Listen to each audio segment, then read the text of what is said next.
Have you found in these difficult times that you need more support, encouragement, help than ever? My name's Pastor Nigel James of the Awakening Foundation, and in today's short devotional message to you, I want to take you to a vision that Ezekiel has from God in Ezekiel chapter 1. It's of these heavenly creatures, and they have 4 different faces. Let me read to you from Ezekiel chapter 1. Their faces look like this. Each of the 4 creatures had the face of a human. And on the right side, each had the face of a lion, and on the left, the face of an ox, and each also had the face of an eagle.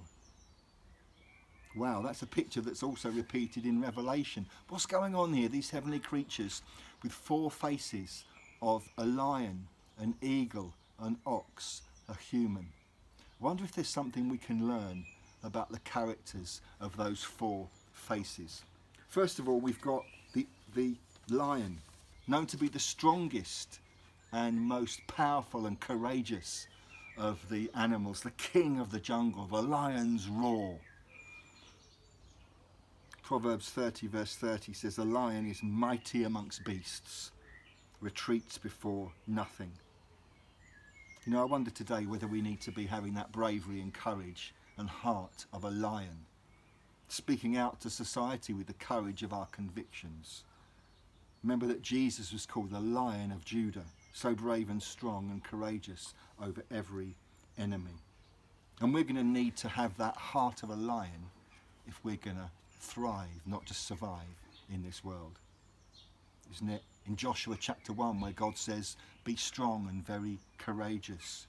Do not be terrified. Do not be discouraged. For the Lord your God will be with you wherever you go." So we're going to need that courageous heart of a lion. What about the eagle? Well, the eagle was known for its ability to fly high, to soar way up in the clouds, to build its nest on a very high point, but also to be able to look down. It had powerful, razor-sharp vision. The eagle could see the big picture. So it says to me, we need to be people who are going to soar high spiritually, get close to God, worship him, but also be able to look down, not get immersed in the detail too much or the difficulty of our circumstances, but see the bigger picture of what God is doing. You all know those famous verses from Isaiah chapter 40, which say this: "Those who hope in the Lord will renew their strength. They will soar on wings like eagles. They will run and not grow weary. They will walk and not be faint." Now we've got the picture of the ox. The ox was a working animal, using to pull a variety of farmyard implements. Oxen worked best together. They were obviously owned by a farmer, so they were servants. Nevertheless, they were valuable because of the fruitfulness of their work. There was a servant spirit amongst the oxen, not afraid of hard work, pulling together in a team. Proverbs 14 verse 4 says, "Where there are no oxen, the manger is empty, but from the strength of an ox comes an abundant harvest." So the face of the ox speaks to me about servant-hearted fruitfulness, about devotion to work and to serve, about endurance and perseverance. And then there's the face of the human, you and me, made in the image of God, given dominion over this earth, but capable of rebellion and sin. Jeremiah 32 says this: "I am the Lord, the God of all mankind. Is anything too hard for me?" When we put our trust in God, when we turn back to him through Jesus, we realise that we have human responsibilities, care and concern for society, for the world around us, for individuals, certainly those who aren't in such a fortunate place as us.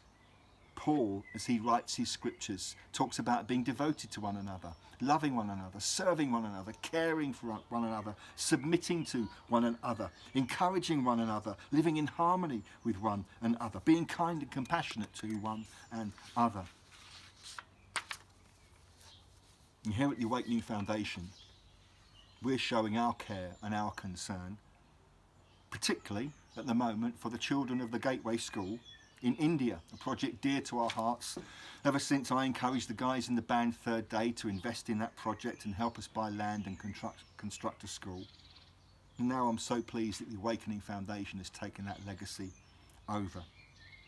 We're helping children get an education in some of the poorest villages in southeast India, where 80% of those children in the school are the first people in their family ever to receive an education.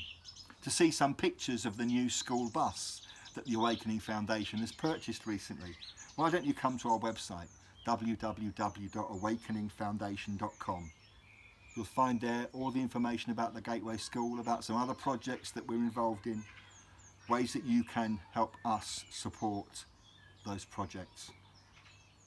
But today I want you to remember the 4 faces of those 4 animals that we talked about. And I'm going to pray that you have the courage of a lion, the soaring spirituality of the eagle, the servant nature of the ox, and the compassion and the love that humans need to share. God bless you.